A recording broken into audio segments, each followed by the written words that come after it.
welcome back, Wolfpack. Verlis here with a Reddit post that has the actual numbers behind the Pokemon UNITEBalance patch. So we're just going to get into this one. If you enjoy it, don't forget to leave a like, share with your friends, comment your thoughts down below. But there is one thing that does make this post a little weird. Testing was done at level 15 for all abilities. All tests were performed against the training dummy, which has 0 defense and 0 special defense. All tests were performed at the plus version of the ability when available, so please take these considerations into account. Like with Cramorant's Whirlpool, that got nerfed in this patch, but you're never going to have access to it at level 15 inside of a game, and for the most part, you might use it once at level 6 before you upgrade it, and that's going to be for the second Vespiquen spawn, so it does get kind of weird and technical, and you're not getting full usage of these special attacks scaling through levels. So we're going to see how this plays out. And another thing that's weird is the training dummy does have 0 defense and 0 special defense, but because of Atroske in the Verlisify fan Discord, if you want to join the Discord, you need to become a patron on Patreon or a member on YouTube. I'm not greedy, so it's only a $2 membership on YouTube instead of $5. It's mostly just there for troll prevention, so we can have the best community possible. But Atroske from Discord, he's been putting in a lot of work to trying to get like some values and interactions in the game, and this is roughly what he has for defenses, that at like 400 defense or special defense, you're looking at about 21% damage reduction. But then the numbers also get weird because Cinderease has almost no defense or special defense. At level 10, 139 defense, 83 special defense, so Cinderease is reducing a very little amount of damage. But now that we have the Wigglytuff buffs, at level 10, 300 defense and 271 special defense. So Wigglytuff at level 10 is going to be reducing like over 15% of the damage it's taken. It doesn't have like any kind of weird parabolic scaling like in League of Legends. Everything seems kind of pseudo-linear. So that's something to take into consideration as we look at the numbers. Also, Pokemon health kind of scales pretty weird. From level 1 to level 15 on Cinderace, you don't even double your hit points. Now, Alolan Ninetales effectively doubles their hit points, and Wigglytuff gets little less than triple, so we're also not seeing like crazy stat variance through all these levels, and the abilities are going to be the same, that the base damage of an ability isn't going to go up too much as you level up because your special attack scaling isn't really super crazy with it. So pretty much what this means is that even though the numbers may look big, they're actually going to feel smaller in practice because of scaling and defensive interactions and also just the naturally high base stats, and this is only being factored in at level 15, so it's going to be kind of crazy. And after all that, we can finally look at the numbers and maybe understand what it means for the Pokemon. So Charizard, Flamethrower cooldown reduced from 7 seconds to 5.5 seconds. That is very significant, and it means Flamethrower is going to be up pretty much all the time when you think about it, because you go like Flamethrower, Auto Attack, Fireblast, or Flare Blitz, and then you do another Auto Attack, and then you got Flamethrower again. So Flamethrower is just like a burst of damage, so you have an initial hit, and then they burn over a couple of seconds. The burn has been increased, and that's what we have over here on the Pokemon Unite website.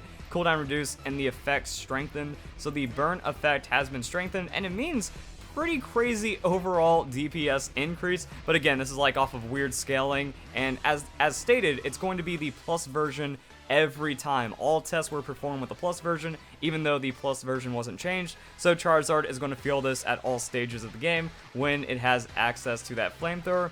Fire Punch, just strengthened effects, so.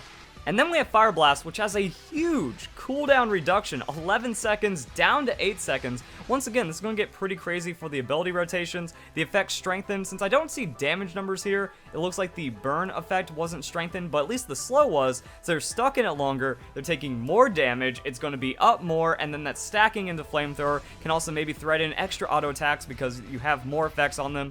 Pretty much, you're just going to be feeling the hurt from Charizard now. Talonflame. Acrobatics damage, what in the world? Damage to opposing Pokemon increased from 1500 to 1253. Now again, it is worth noting that this is going to be on a basic ability, so you're never going to feel the full power of acrobatics like this, because you're not going to have access to like your full attack scaling and everything like that on the Talonflame, but it means your clear is going to be faster in the jungle, and your gank is going to be doing just a bit more damage, so that's pretty good. Aerial Ace Plus, damage to opposing Pokemon increased from 1000 to 1200. So here we go, these are the numbers that make a bit more sense. We have a 20% increase, but that extra 200 damage, when factoring in, 10% damage, maybe 15% damage reduction from defenses, and then the opponent's Pokemon having like 5,000 or 4,000 health. So it's not insane, but it is, you're going to feel it a bit. So that's going to be pretty good right there. Note, damage change for Aerial Ace normal, not plus, was not calculated due to time restraints, and all testing was done at level 15 with the maxed out abilities. So that's coming into play again. And then Fly. Now we can see a big bump on the damage. Damage to opposing Pokemon increased from 2,300 to 2,900 for almost a 30% increase. Once again, that 600 damage isn't going to be direct 600 damage onto an opposing Pokemon, but if you have like, you know, items scaling into your attack, it's going to add a bit more. Defense is going to take it away. But I mean, like, that's maybe 400 damage on a Cinderace. That's like 10% extra of Cinderace's health if you land a Fly, or like you can get in there and you can just burst a bit more into a team fight. So that's definitely going to help out Talonflame's team fighting. Then we get to take a look at Venusaur, where Sludge Bomb getting a significant damage increase. Yeah, Sludge Bomb like tickled. Me getting hit by Sludge Bomb didn't really matter, even though there is a defense and special defense drop. Again, it's like, okay, cool, you knock off some defense, special defense, it's like 3, 4, maybe 5% more damage taken, and then you don't have any damage anyways, so that's kind of whatever. The effect strengthened, maybe that also means more defense and special defense reduction. We don't have like the specific numbers here. Petal Dance is where things get interesting because Petal Dance also has an undocumented cooldown reduction. This change is not reflected in the tooltip at the moment. In-game cooldown is reduced to 9 seconds because of this person for the information.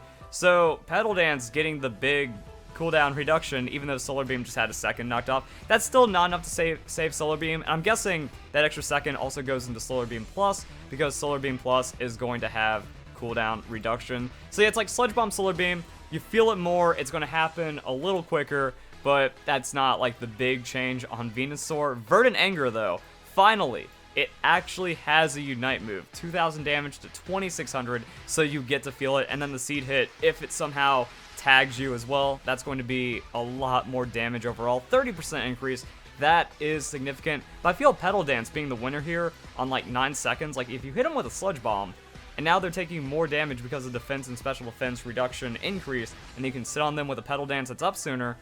Okay, Venusaur's got something. I still think Solar Beam is not that great though. Absol, Night Slash, damage increased by 33% on that, and Sucker Punch increased by 40%. So the Sucker Punch is just a bit more. Pretty much, you want to use the Sucker Punch to reset Pursuit and then get into like a crit auto attack or something.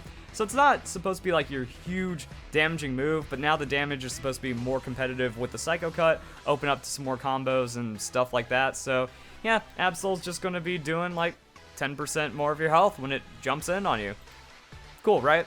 Oh, Wigglytuff. These are where the changes are huge. So level 1, we have these stats, but like look at that. Look at those flat defenses just going up by 50, and then the end numbers also being ridiculous. Like how did this happen for the release of Wigglytuff? 200 defense, 149 special defense to 539, 482, 8,000 health to 9,400 health. I guess they're just like, yeah, Wigglytuff doesn't really do much. It's supposed to get in there and sing, and then slap you around a little bit, but they did buff the slap damage, so a little bit, 25% increase. It's still not like the dream where if you get a full 6 slap on like a team of people, you're doing half of all their health. Nah, but you're getting like an extra 80-ish damage per slap. So it is going to be meaningful. It is going to matter over the combo, over like a slap, rollout, reset, slap. But now you're just tankier. So you get an extra rotation of cooldowns as well. You're able to sing a little better. You have a bit more leniency when setting off the Starlight Recital. So this is really what Wigglytuff needed. Like, it's still not a huge damage set. It's not like Mr. Mime rolling up and actually doing 2/3 of your health on a stun with the confusion. But it's actually pretty disruptive right now, and it feels very tanky, so that's pretty crazy. The Sing buff is a little weird. We don't have the numbers on like if it makes you fall asleep for longer or if it's just a stronger slow to lock you in for a more reliant sleep.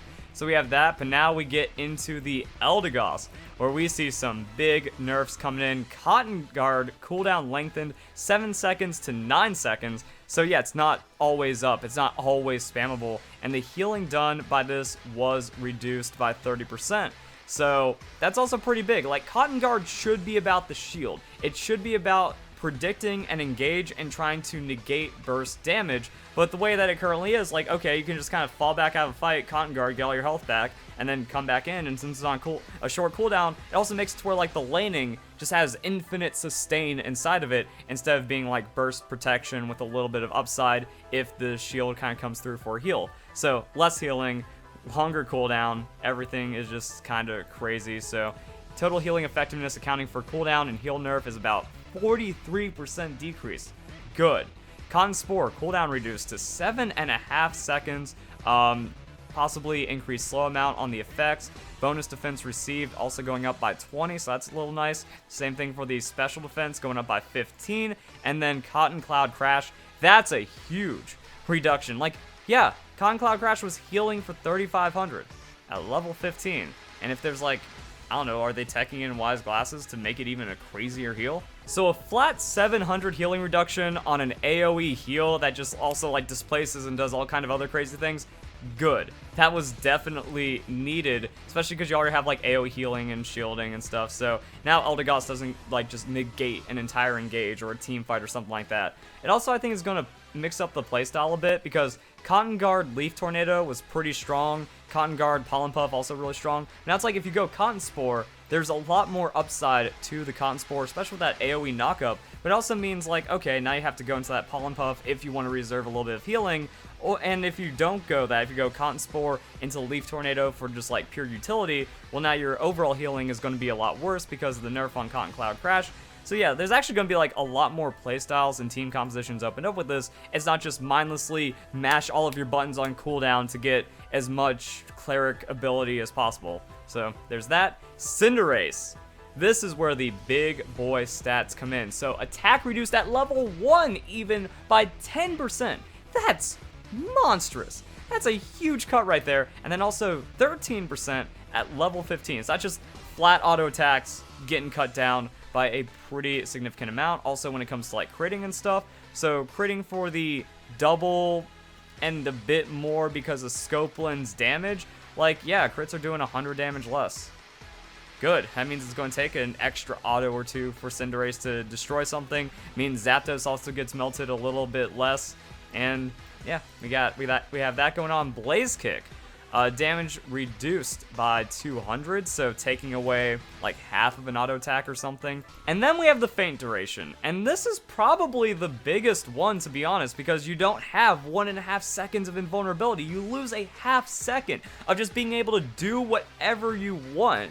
Apparently movement speed was also reduced, needs further testing. Healing done by this ability was reduced on the next 3 hits. So yeah, just Cinderease is doing less damage overall. It's going to be a lot less safe, and then it also has a bit less sustain. And then Pyro Ball getting a nice little bit of a jump. So, you know, small little damage increase, just kind of like keep it competitive with the other moves since everything else is getting nerfed. And also making it to where Cinderease isn't completely wrecked, and now you have Poke. So if you want to be safe, you can throw out that Pyro Ball, hit them, and then keep scaling from there. Also, it's worth noting that because of the attack reduction, you're going to get less scaling on the Blaze Kick and the Pyro Ball. So the Pyro Ball buff is probably just to offset the attack reduction and give it just slightly more incentive compared to the other things. And then Blaze Kick just kind of losing a lot in general. So yeah, Cinderease still strong. Cinderease still in a lot of games. Cinderease still in the jungle even. So you need an 80 carry like that in your game. Still better than Greninja, I'm going to say, but now it's just not absurd with too much safety, CC, and damage. So we have Gengar. Shadow Ball damage increased by a lot. I didn't even know Shadow Ball was base 1600. It just felt like it tickled the opposing Pokemon. It didn't really do too much. But now, 2200.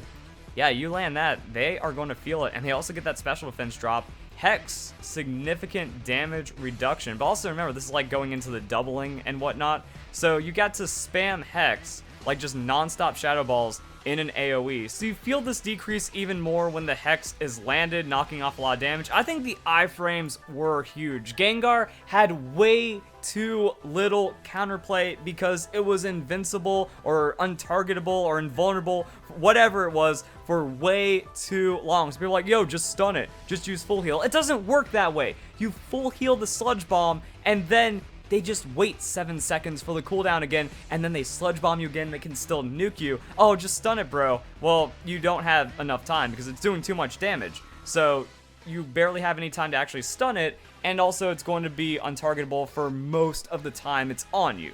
Doesn't work that way. So move upgrade, don't really know. Damage, healing, and cooldown remain unchanged, so something happened with the Dream Eater. Possible change to ability casting animation for faster use. We got that. So Shadow Ball, Dream Eater, going to just be faster, more damage, competing with the Hex and its Insanity. And now if you're just kind of like Unga Bunga into 4 people for Hex, you're not one-shotting or two-shotting all of them, and there's a higher chance you can get stunned out of it or actually counterplayed. Good. Something nice happened here. Wild Charge, like the 0 aura buff. So we got 0 aura buffs. Let's see what that means. Damage to opposing Pokemon increased 13% with 1 second less cooldown for about 24% more DPS on 0 aura. So we're going to see how this goes. Also, I don't think the combo was tested because like after proccing your passive or something, Wild Charge gets extra hits in. So you're just getting more damage on top of this increase. And yeah, it looks like they really want you to get in and just like assassinate one person, which seems like what speedsters are supposed to be doing. Then Plasma Gale, here's the nerf to, here's like a slight nerf to 0 aura. It still needed some base stat adjustment, I believe. Do what they did to Cinderease. Either way, damage to opposing Pokemon reduced by about 400-ish when just like nuking into a crowd of people. There's a chance now you survive that engage and you don't get completely 100% one-shot and you have a slight chance to react now. So here's where it gets weird on the Cramorant. Damage to opposing Pokemon reduced from 4,000 to 4,100 for a 13% decrease. Note, this number is inflated due to testing taking place at level 15. I mean, at like level 2 or level 3, I think it did like 1,400 damage or something. So even if we're knocking off like 10 to 15%, pretty much what it means is that you don't get to one-shot camps for free anymore, and there's going to be a bit more contesting power on the Vespiquen. I don't think this is meant to like make it to where Cramorant isn't winning fights, but I think it makes it to where like perfect Cramorant Whirlpool placement now has counterplay since it's not going to be doing way too much damage to all of the lane Pokemon or the wild Pokemon they're trying to contest. I don't think this really hurts Cramorant players too much because perfect Whirlpool placement is still going to have a lot of damage, so there's that. And by level 6 you have Surf, and Surf is the better move anyways. People are like, why can't I just keep Whirlpool forever? Nah, you want Surf. It's still a lot of damage, and it has the CC, and it's going to be coming online pretty quickly. So you're going to feel this a bit. You might have to adjust your playstyle. You might need a bit more coordination with your lane buddy, but yeah, now it just makes it where Cramorant is fair. Machamp's Cross Chop seems to have lost a lot of damage, which is good, so it can't just run up to you unstoppable with the submission, yoink you, and then get a free Cross Chop just to like multiply damage and shenanigans like that. So 30% damage reduction right there. Slight increase to the close combat just to also make it a bit more compelling. But when you can see these numbers right here, everything else about Machamp is fine. From the Unite move to the submission to the base stats and the critting and all the other things. So that's what the devs want it. They just kind of want to make it to where, hey, close combat, bit more pickable, cross chop, bit less bursty. Machamp's in a good spot. Lucario Power Punch, we talked about this with the actual update, no longer provides extra damage following the basic attack, and then also deals damage when blinking to the bone. That was on the Japanese website. Then we just have bug fixes. So there we go, guys. Those are the numbers. Not a lot of like super insane changes overall. Like, yeah, when you look at something like that, it's like, whoa, it's so much. But again, when you're factoring it in and with the cooldowns and with health and defense, it's like, okay, every Pokemon just got a little bit stronger or a little bit weaker, except for Cinderease, who went from super crazy to still pretty strong. And yeah, we're still, I played a lot of games. I played it like for a couple hours after the patch, and you could feel the changes, but it's not like anything got super overwhelming except for maybe Wigglytuff, and Eldegoss also, yeah, like Eldegoss really feels this. Eldegoss is hurt. So there's a lot of cool stuff going on, but Venusaur feeling stronger, Talonflame feeling stronger, Charizard, they're just having more impact in fights in general. You can use this information to kind of see how the tier list shuffles around, so that video's coming out maybe next or maybe later today. I don't really know the schedule for today since I'm prepping a lot of videos right now since there's so much to talk about with the patch notes. And I think that's it. So hope you guys enjoy the video. Hope you all have a nice day. Thank you very much for watching.